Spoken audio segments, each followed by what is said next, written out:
Just dropped it down, and there it is, all mounted up. Got it all ran. Got my new fuel lines ran. I made them fuel lines out of all AN fittings. I think I said that last time.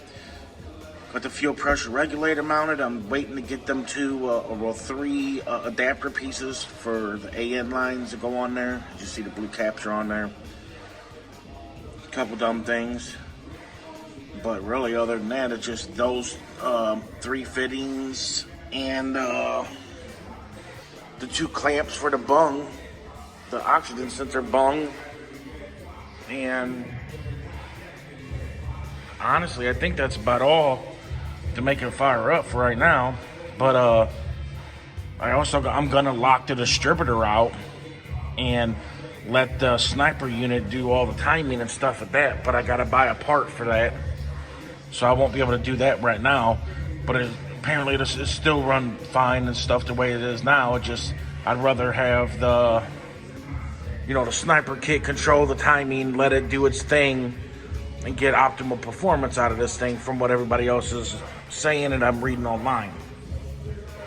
So I'm gonna go that way, but for now, I won't lock it out right in a second.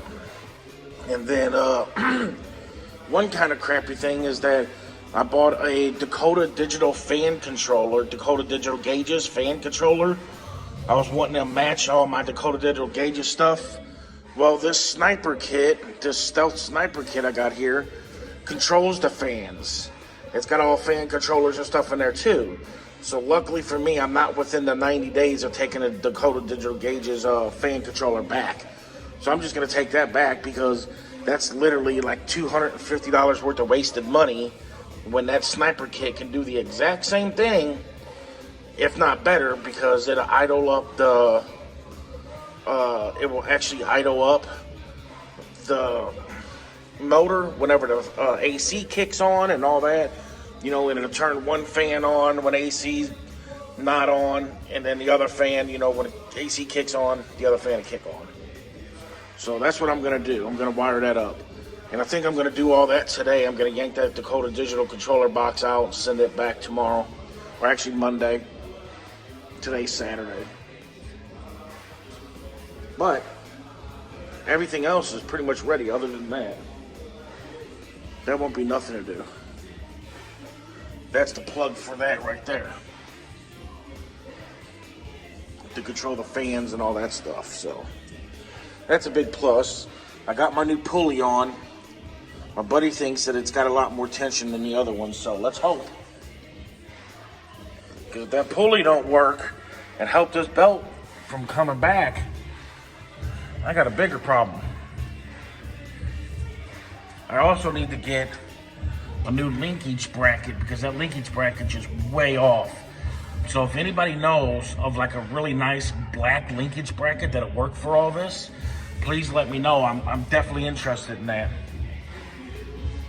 But yeah, man, it's getting there. It is close. Today, I pretty much think today we should be able to have this thing running today, once again.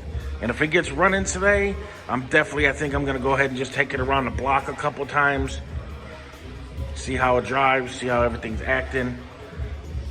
I also gotta fix a heater problem where I don't got no heat in here, so I think one of these valves for the vintage air is backwards.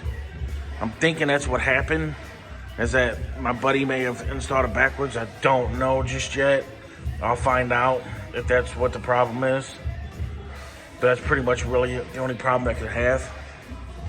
And then if everything goes right, I may even charge this AC up today too. See how all that's working.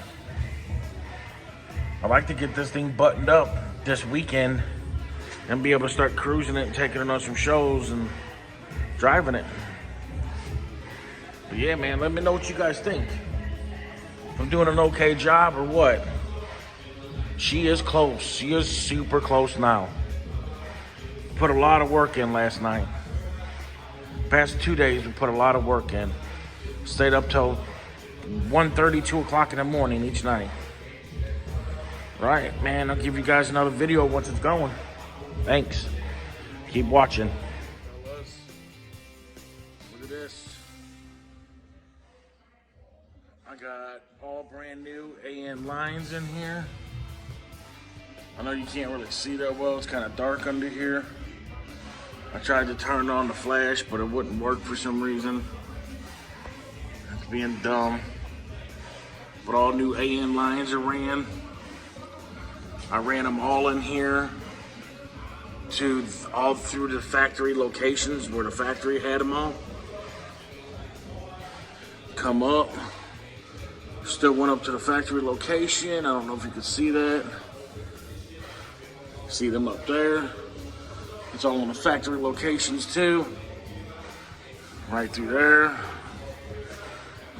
AN lines. Got that all done under here. Ran a power wire for the fuel pump. See, I was gonna run the wire from my painless harness and turned on the fuel pump. You know, as soon as you turn the ignition forward and this and that. But I don't know, I figured I should just go ahead and run the fuel pump off of the harness that they gave me. The sniper harness, because it had a relay and a fuse and everything, so I just figured that would probably be a little bit smarter. So that's what me and my buddy did. Like I said, we ran it all through the factory holes, the factory locations. That's where everything was to begin with. Got the oxygen sensor hole right there. Going in. Waiting for the clamps. I gotta go get clamps today for this. I got a whole new bung like this. It's actually kind of like this clamp right here. And it's just got a whole it's got a bung in it. And it's a clamp all together. So that's, I'm gonna use that for now. And then I'm gonna buy a weld-in bung and have somebody weld the bung in the right way. But I'm waiting on that. But all the fuel system's completely buttoned up now. My Dakota digital gauges don't read that open fuel door no more because it's finally grounded the right way and everything else. So she's getting there, man. She is getting there. She's coming together. I'm extremely happy the way the fuel lines and stuff came out. They all went back into the same spot that they came out of, just an extra one for the return line and that. But yeah, I'm happy. I'll drop this down and get right back to you guys.